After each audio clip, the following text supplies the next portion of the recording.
Who here lives here, by the way? Who here lives in New York? All right. I am not from here. I moved here, and I grew up in Louisiana, which, you know, do y'all remember the first time that y'all had to hardcore ignore a person here? You know what I'm talking about? Where you're just like, I cannot engage with this individual. No good can come of it. Because I remember, I grew up in Louisiana, very like hospitable place, taught to be very polite. I moved here from Chicago, even more Midwest, nice and everything. So I moved to the city unprepared. I showed up making eye contact. I was over here smiling in people's face like, hey, how's it going? Just every day. It took me 3 weeks to ignore my first person, all right? That's too long. Living in New York is a boxing lesson you have to teach yourself. You know, just after a couple weeks, I was like, all right, tuck the chin, shoulders out, make a Philly shell. Stay ready. I'll never forget it. The first person that I ever had to ignore in New York, I was on the train, and this guy was asking me for change. And when he approached me, he had one ball out.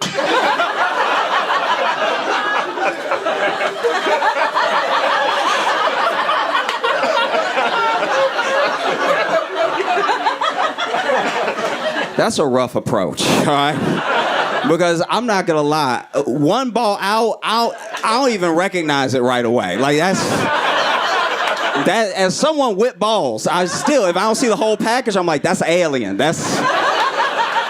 He walked up looking like a monster. I was like, I wish I had a gun right now. That's insane. I was so upset. And he walked out, and so then I was looking at my phone, right? And the worst part is that I'm sitting down and he's standing up. So the ball is in my peripheral, all right? It's right there. There's no escaping. And it's just, he too close for me to look harder at my phone. It's like the top right of my vision is fucked right now, okay? And so I can't look away. There's no looking away. And he's talking, he's like, come on, man. I know you hear me, man. And then I'm just like, no, just ignore him and he'll go away. It just look at your phone harder and he'll move on, right? And then he starts getting upset. He's like, come on, I know you hear me, man. But the more upset he gets, the more animated he gets. And the more animated he gets, the more he's moving. So now the ball is bouncing. The ball is bouncing up and down. This man is dribbling in my face. And I'm just looking at my phone, and I'm just like, just ignore him. He'll go away. And this is the thing. I didn't cry. I did not cry. I just didn't not cry. Like, I did start to tear up eventually, and my vision got blurred. Because this is the thing.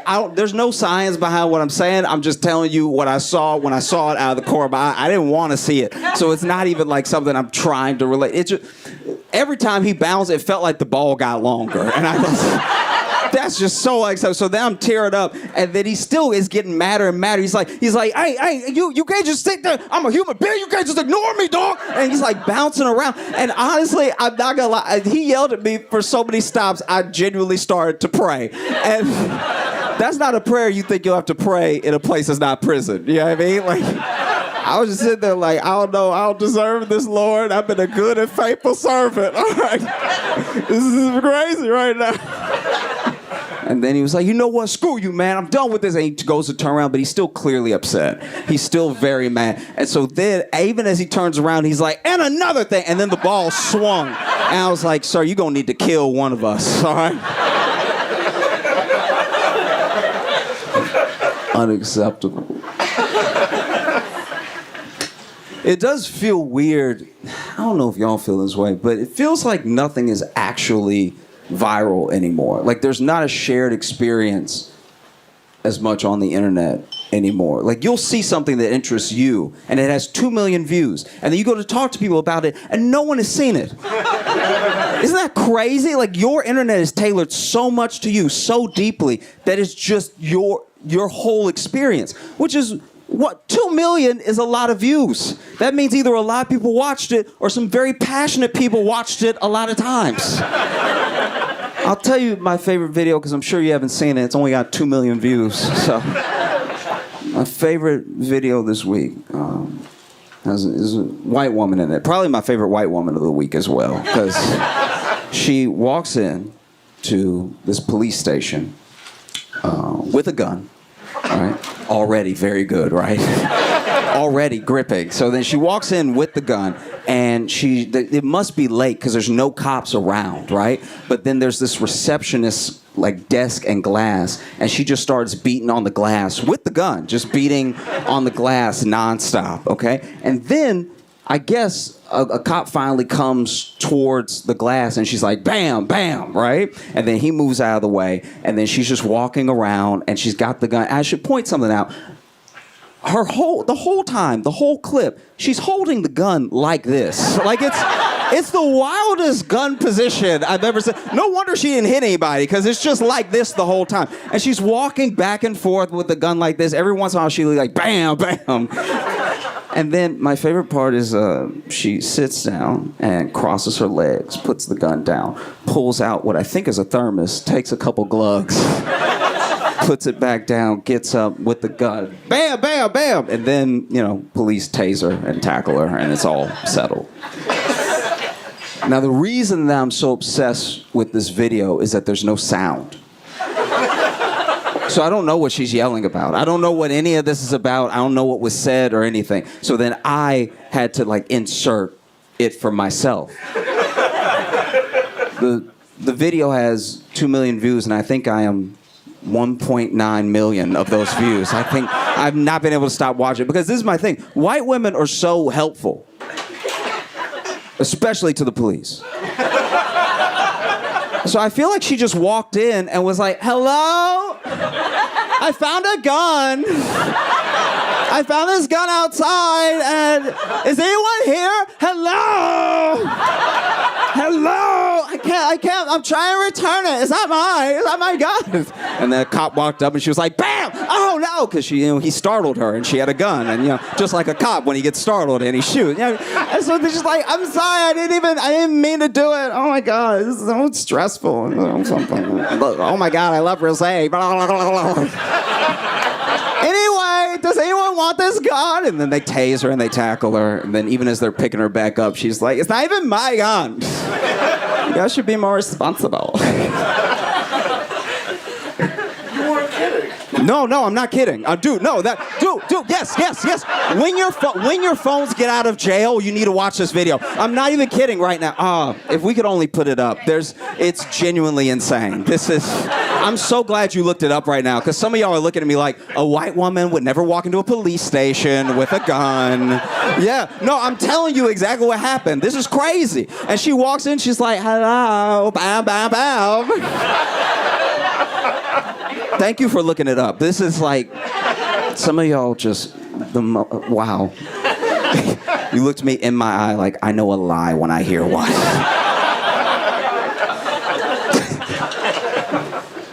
I will, okay. You know what's actually crazy? I thought about this weekend. You know what I've never done at all in my life? I had to really think about it. Never once in my life have I Googled Jada Pinkett Smith. So why do I know so much? Why do any of us know so much? Isn't that crazy? I've never even Googled Jada and Will. I've never sought any of this information. I know so much about them, it feels like we're related. It's devastating. I don't know if y'all saw the most recent interview. She's given her 1,000th. And in it, she says that she says so many things. First of all, she said that she sold crack when she lived in Baltimore, which is believable. That's a very entry-level job in Baltimore. That part I was like, and? But then she also said her and Will have been separated for 7 years. Which, what? She also said that Tupac is her soulmate. It's like she's going out of her way to hurt Will's feelings now. This is really insane. Tupac is your soulmate. You've been married for decades. My soulmate's a guy from the 90s. And the more I think about it, And the more I listen to Jada talk, the more that I'm convinced that Tupac died to get away from her. Like, I feel like...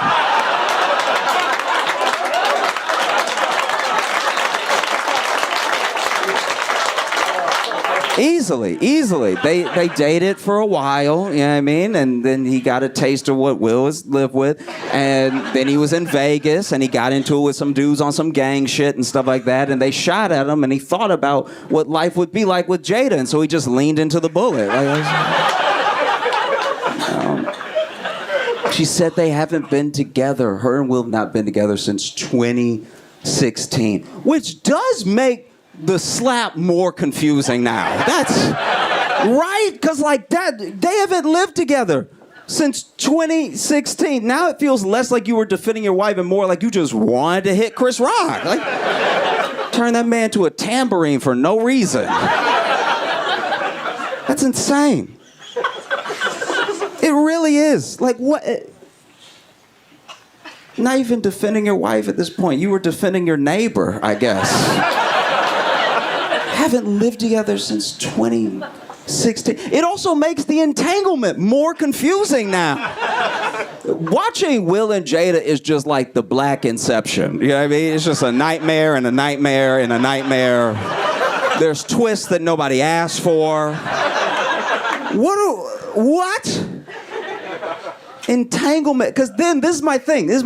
If they weren't together, why'd they have that whole talk acting like they were together? It made them look worse. Why did they do that? It made her look like a cheater and him look like a cuck, but then they weren't together. So what's the big deal now? I mean, the big deal is that she fucked her son's friend, which is... A lot of people don't know that. That was Jaden's friend. So Jaden over there waiting for play dates and stuff. Ain't nobody showing up like it's a Brazzers video.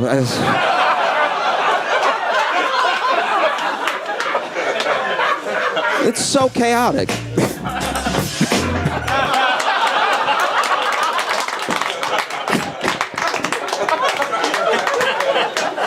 No, it's just very chaotic. And look, I want to be fair for a second. I do want to be fair. Everyone comes for Jada and everybody shits on Jada so hard. And I get it. It's easy because she won't stop talking. But like, some of this is on Will. We can all agree about some of this is genuinely on Will. People blame Jada for the slap. That's not her fault. That's a grown man. And he got up there and he slapped another grown man. You can't blame her for that. It's not like she used her powers. And people blame a lot of the marriage stuff on just Jada. Will is also married to Jada. You know what I mean? He could get a divorce if he wants to, but he doesn't want to. He does not want, and if you pay attention to the interviews, he said it. Divorce is not an option. He'd rather them live as single people and still be married than to get a divorce. Which is weird. It is weird. I understand. For a long time, they were the symbol of black love, especially in Hollywood, right? And that's a symbol that he carefully curated that maybe she didn't want to be a part of, but it's one of the reasons he can't let it go, because it's a failure that he will not accept, right? But to just live as two single people but still be married is weird. It's very odd. Who is it for? It's not for them. They're not together. It's not for us, because now she aired it out. Everybody knows. It's not for the kids, because they're already weird. So who is this for? And like, I mean, it must be rough. I do get it. I have empathy for both of them genuinely, because I think Will, you know, came on strong, wants to make it work and everything, and Jada was just not having it. And a part of me, you know, I'm wrapping up, but just a part of me, a part of me gets it. Because if it's not the life that she wanted, it shouldn't be the life she accepted. That's fair.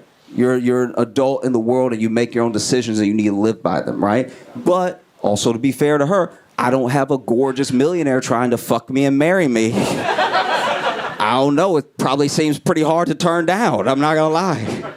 Like if Zendaya walked in here right now and y'all look like you're together, if she told you, bro, if she was like, I want to marry you and be with you for the rest of my life, you'd probably be like, look, I'm in a happy relationship and I found my happiness. I hope you find yours. I'm not saying it'd be easy to say to her. You probably say it after I do, but